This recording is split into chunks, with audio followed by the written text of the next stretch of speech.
with over 80% of Uganda's economy driven by the private sector. Achieving the country's ambitious $500 billion economy strategy heavily depends on improving the business environment, especially when it comes to securing markets beyond Uganda's borders. We believe that the ordinary person is going to sell tomatoes, who's going to sell beans at the household. If not well connected and protected, he's going to lose out completely. Therefore, we'll be pushing government to invest in securing markets for ordinary farmers. To support this, the Ministry of Foreign Affairs has earmarked about 55 billion shillings to promote economic and commercial diplomacy.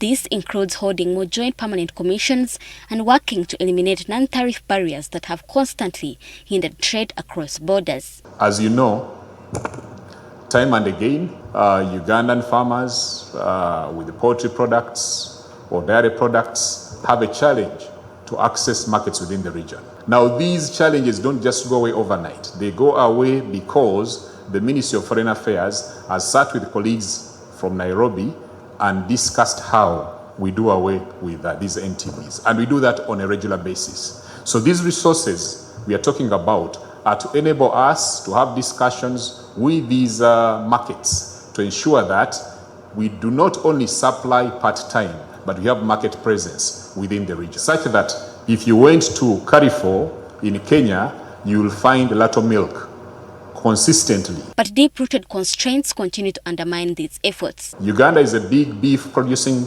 country, but we don't have what we call halal certification. What does that mean? We can't export beef in certain markets, even when they tell you that the beef in East Africa is different from the beef anywhere else. But we can't export. So there are things that we need, fundamentals we need to work on. And we are struggling in terms of our presence in the international market. We have very few embassies. You have an embassy that is in charge of like 10 countries. You know, it tells you our embassy in Washington, whereby we are in charge of the whole of the United States, including South America.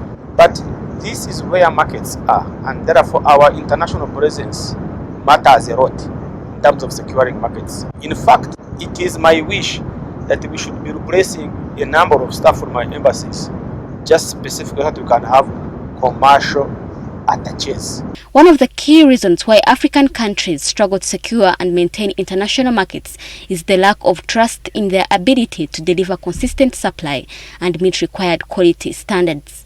Ronah Nahabwe, NTV Business.